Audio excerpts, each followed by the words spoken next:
My uncle's words still echo in my mind, as if time itself refuses to let them fade. That girl will never amount to anything. He spat those words like poison while my mother was lying in a hospital bed, fighting for her life, and I was juggling 3 exhausting jobs just to keep the lights on.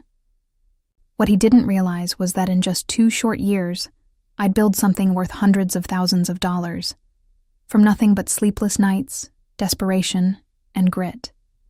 And when those same relatives who once looked down on me came crawling back, begging for their share, I had a very special surprise waiting for them. If you've ever dreamed of the moment when every person who doubted you finally gets their wake-up call, keep listening. Because this isn't just about revenge. It's about transformation. So, hit that like button if you believe in karma. Because this story proves that sometimes, the best revenge is just letting people reveal who they truly are. Let's rewind. The day I turned 18 should have been the happiest day of my life. A day full of laughter, cake, and freedom. But instead, it became the day everything I knew shattered. I was standing in the kitchen that morning, flipping pancakes for what I thought was going to be another ordinary Tuesday. The smell of butter and coffee filled the air, the radio hummed softly, and for a moment, life almost felt normal. Then my father walked in, suitcase in hand, one I'd never seen before. "I'm done," he said flatly, his tone so cold it felt like a stranger's voice. He didn't even look at me, just stood there, eyes empty, as if he were commenting on the weather. "Sarah, figure it out from here." My mother, Sarah, froze by the stove. Her hand trembled as she held the spatula, the sound of bacon sizzling behind her filling the silence he left. I watched 20 years of marriage dissolve in just 6 cruel words. No explanation, no goodbye, no trace of emotion. Just a man walking away from his family as though we were nothing more than a chapter he was done reading. The door closed softly behind him. Not with a slam, that would have been honest. It was a quiet click, the kind that echoes in your chest long after it fades, the sound of abandonment disguised as normal. "Don't cry, sweetheart," Mom whispered through her own tears, her voice shaking but steady. "We'll find a way. We always do. And somehow, for exactly 13 months, we did. I threw myself into finishing my senior year while Mom took double shifts at the local diner. We became a team, not by choice, but by survival. Money was tight, but we managed. Our dinners became canned soup and toast. Designer clothes turned into thrift store finds. But through it all, we had each other. We were together. We were enough. Until that morning, the morning everything changed. I was getting ready for my part-time shift at the grocery store when I heard it. A sound I'll never forget. My mother's violent coughing from the bathroom, followed by a loud crash. I sprinted down the hall and found her on the floor beside the toilet, her face as pale as paper, clutching her stomach in agony. "Just ate something bad." She tried to laugh, but her voice broke. We both knew she was lying. For weeks she had been tired, nauseous, weaker than usual. She thought she could hide it from me. But I noticed every wince, every moment she caught her breath when she thought I wasn't looking. 8 long hours later, we sat in the hospital under harsh fluorescent lights, surrounded by the heavy silence of people silently praying for good news. When Dr. Martinez finally stepped into the room, his eyes said it all before his mouth did. "Mrs. Chen," he began carefully, "I'm afraid the results show you have stage 3 pancreatic cancer." Those words hit harder than any physical blow. My mother's strength, the same strength that had held our broken family together, seemed to crumble all at once. "How long?" she whispered. "With treatment, 12 to 18 months, he said softly. "Without it," he didn't finish.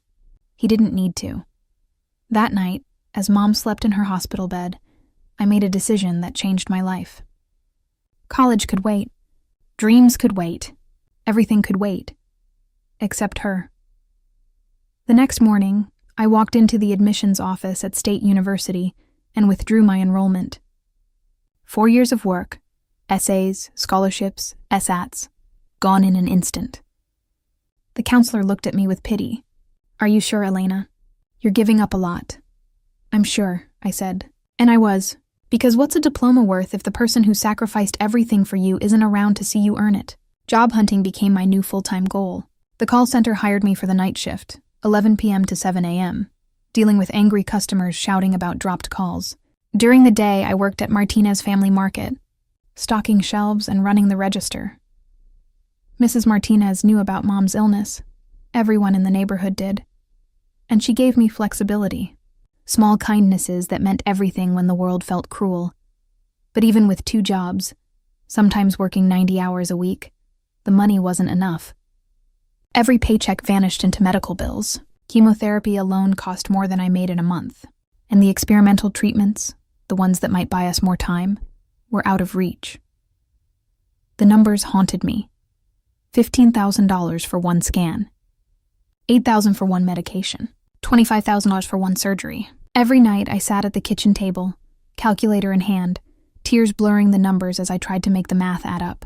But desperation doesn't listen to logic. And that's when desperation pushed me toward something unexpected. I'd seen people online making money from social media. Influencers, vloggers, people with perfect smiles and perfect lives. I wasn't one of them. I didn't have money, fame, or beauty. What could I possibly offer? Then one night, after a brutal shift, I opened Instagram. I uploaded a photo of Mom sleeping in her hospital chair, her bald head wrapped in the bright yellow scarf I'd bought her to make her smile. I wrote, Day 67 of chemo. She asked me today if I regret dropping out of college. I told her the truth. I'd drop out of life itself if it meant she could stay in mine. I expected maybe 5 likes from old friends. Instead, I woke up to hundreds of comments. People shared their stories, sent prayers, and asked how they could help. That's when it clicked. Maybe I didn't need perfection. Maybe honesty was enough, so I kept posting. Not the filtered, flawless moments, but the real ones. The fear, the strength, the hope that somehow we'd find our way again. I started posting regularly. Not just the pretty moments, but the real ones. The 3 a.m. panic attacks, the insurance denials, the way Mom would apologize for being sick as if cancer was somehow her fault. The way I'd smile during the day and cry in my car during breaks. The followers started growing. Hundreds became thousands. Thousands became tens of thousands. People weren't just watching. They were connecting, sharing, caring about 2 strangers fighting an impossible fight. Comments turned into direct messages. Direct messages turned into donations. Small amounts at first, $5 here, $20 there, but they added up. People who had never met us were literally keeping us alive. When I hit 50,000 followers, someone suggested I start a YouTube channel. You have a story worth telling, they said, and people will support you there too. The idea terrified me. Instagram felt safe, controlled. YouTube was permanent, public. What if I said the wrong thing? What if people saw through me? But desperation is a powerful motivator. My first video was shaky, filmed on my cracked phone in our tiny apartment.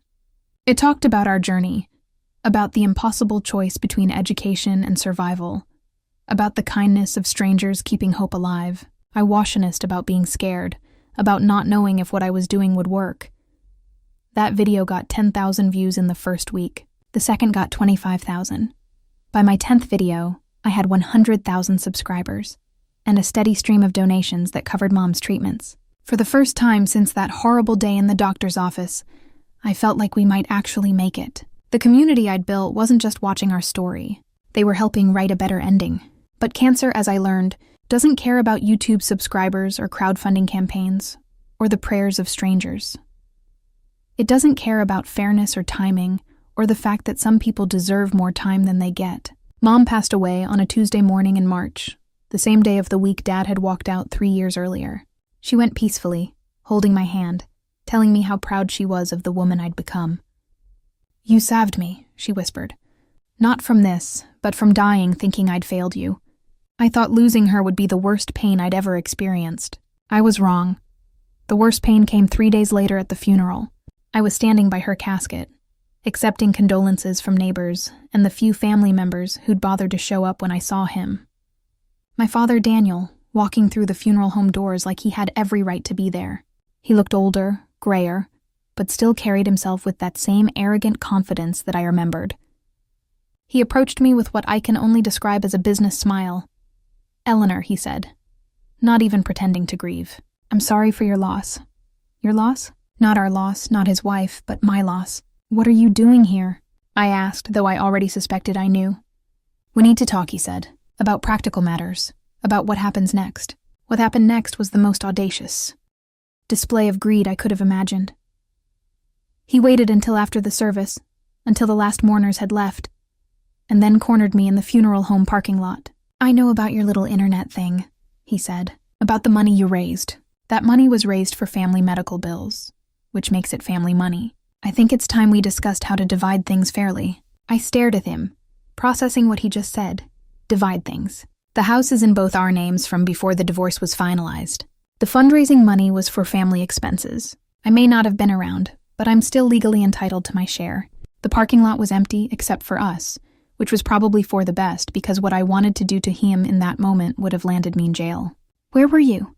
I asked quietly. "What? Where were you when she was throwing up blood?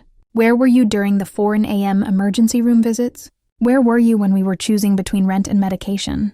He had the audacity to look annoyed. "I had my own life to figure out, Elena. I couldn't be responsible for." "Get out," I said. "Now listen here. You don't get to get out." He left, but not before promising he'd be back with a lawyer. But he wasn't the only ghost from our past who decided to materialize. The next day, my phone started ringing. Aunt Patricia, who'd spent years telling anyone who'd listened that Mom was dramatic and making poor choices. Uncle Robert, who'd called me lazy for working instead of going to college. Cousin Jennifer, who'd actually laughed when she heard I was doing some internet thing instead of getting a real job. They all had the same message, delivered with varying degrees of fake sweetness. "We saw your success online. We're so proud. We're family. We should stick together." Patricia was the boldest. She actually showed up at the house uninvited. "Honey," she said, barging past me into the living room. "I know this is a difficult time, but we need to think practically. You're young. You don't understand money management. I think it would be wise to let the adults handle the financial decisions from here." I closed the door behind her and smiled. "You're absolutely right, Aunt Patricia. We should let the adults handle this." That's when I told her about the meeting. I scheduled it for the following Saturday at 2 p.m., same dining room where Mom used to serve Sunday dinners to these same people back when they still pretended to care. I invited everyone who'd suddenly developed an interest in our family finances. They came. Of course they came. Dad arrived first, dressed in his best suit like this was a board meeting. Patricia brought her husband, Steve, probably for intimidation purposes. Uncle Robert showed up with a briefcase as if he was expecting to leave with legal documents. Cousin Jennifer brought her teenage son. My guess is she wanted a witness to whatever windfall she thought she was about to receive. They settled around Mom's old wooden table, the same table where she'd served them countless meals during holidays when I was younger, back when I thought family meant something. "All right, Elena," Dad said, pulling out his phone and what looked like printouts for my YouTube channel. "Let's talk numbers. Based on what I can see, you've raised approximately $180,000 over the past 18 months. The house is worth about $150,000, add in any savings, and we're looking at dividing roughly $350,000. "Fascinating," I said. "Tell me more." Patricia jumped in. "Now, sweetie, we know you worked very hard, and we're not saying you don't deserve something, but family takes care of family. Your success belongs to all of us. Family takes care of family," I repeated slowly. "That's interesting. Robert, remind me, when Mom was diagnosed, how much did you contribute to her treatment?" Robert shifted uncomfortably. "Well, we had our own expenses, right, Patricia? How many times did you visit Mom during chemotherapy?" "I was very busy with work. And Jennifer, when I was working 90 hours a week to pay for medications, did you offer to help, even just to bring groceries?" Jennifer looked at her hands. "We didn't know it was that bad." "You didn't know because you didn't want to know," I said. "But that's okay because I kept very detailed records." I stood up and walked to the kitchen, returning with a folder I'd prepared. A thick folder. See, the beautiful thing about social media is that everything is documented. Every post, every comment, every conversation. I opened the folder and began reading. Patricia, Facebook comment from March 15th, 2023. Sarah Hallways was dramatic. I bet half of this cancer story is exaggerated for sympathy. Should I continue? Her face went white. Robert text message to cousin Mike. Screenshot dated June 2023. Elena's wasting her life playing nurse. Girls should get a real job instead of this internet nonsense. Ring any bells? Robert started to stand. Now wait, just to sit down? I said firmly. We're just getting started. I pulled out more papers. Jennifer Instagram comment on my fundraising post. Some people will do anything for attention. Maybe if Elena got off social media and got a real job, they wouldn't need charity. The room was dead silent. And Dad? I said, turning to him. I have something extra special for you.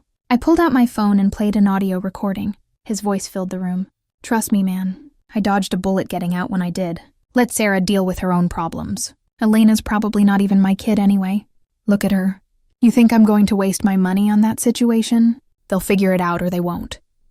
Not my circus, not my monkeys anymore. The recording was from 2 months after Mom's diagnosis, a conversation he'd had with his brother at a bar, not knowing that his brother's wife was Mom's coworker and my ally. Dad's face went from confident to horrified. Where did you get? Doesn't matter where I got it, I said. What matters is that I have it. All of it. Every cruel word. Every dismissal. Every moment when you all decided we weren't worth your time. I closed the folder and looked around the table at these people who shared my blood but had never shared my burden. Now let's talk about that money you want to divide. I pulled out another set of papers. These are receipts. Every medical bill I paid, every donation I received, every transaction went through accounts in my name only. The house. Mom's will left it to me exclusively, and it's been in my name since she died. The fundraising money. Every penny was donated specifically to me for Mom's care-through platforms registered under my information. Patricia tried to interrupt. But family? I stood up, my voice echoing off the walls. You want to talk about family? Where was this family when Mom was losing her hair? Where was this family when I was sleeping 3 hours a night to afford her medications? Where was this family when she died scared and in pain? The silence was deafening. You know what the cruelest part is? I continued. It's not that you abandoned us. Abandonment I could understand. People get scared. People make selfish choices. What I can't forgive is coming back now after she's gone, trying to profit from the very suffering you ignored. I walked around the table, looking each of them in the eye. You called me worthless. You said I'd never amount to anything. You mocked my internet thing and my fake job. Well, congratulations. That worthless girl with her fake job raised enough money to save the woman you all abandoned. That internet thing you laughed at. It built a community of strangers who cared more about my mother than her own family ever did. Dad tried one last play. Elena, be reasonable. I am your father. No, I cut them off. A father doesn't abandon his child when things get difficult. A father doesn't mock his dying wife's struggle. A father doesn't show up at a funeral asking for money before the body is cold. I gathered all the papers and held them up. Here's what's going to happen.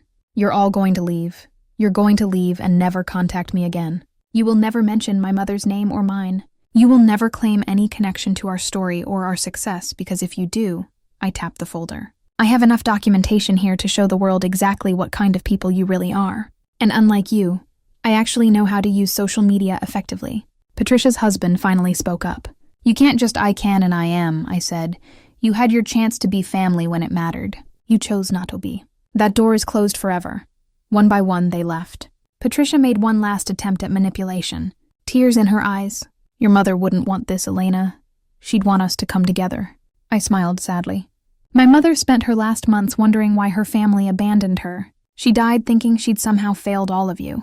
You don't get to use her memory to guilt me into funding your lives. Dad was the last to leave. At the door, he turned back one final time. You'll regret this, he said. The only thing I regret, I replied, is that Mom isn't here to see justice finally served. I closed the door behind him and leaned against it, feeling lighter than I had in years. The aftermath was swift. None of them tried to contact me again. No lawyers appeared. No legal challenges materialized, because deep down they all knew they had no legal or moral claim to anything we'd built through suffering they'd ignored. 3 months later, I was featured in a local newspaper article about young entrepreneurs. The reporter asked how I'd managed to build such a successful online platform while dealing with personal tragedy. I thought about mentioning my family, about how their abandonment had forced me to find strength I never knew I had. Instead, he said something much simpler. When the people who are supposed to support you fail, sometimes you discover that strangers can become the family you actually needed. The article included a photo of me standing in front of the mural I'd commissioned for Mom. A beautiful piece covering the entire side wall of the community center where she used to volunteer. Her face painted in brilliant colors, watching over the neighborhood that had watched over us. At the bottom of the mural, in her favorite shade of blue, were the words she'd said that first day. We'll find a way. We always do. Revenge isn't always about grand gestures or elaborate schemes. Sometimes the best revenge is simply becoming the person others said you could never be, and then refusing to let them benefit from their own cruelty. If this story resonated with you, please hit that subscribe button and let me know in the comments. Have you ever had to cut toxic family members out of your life? How did it feel to finally stand up for yourself? And remember, sometimes the family you choose matters more than the family you're born into. I'll see you in the next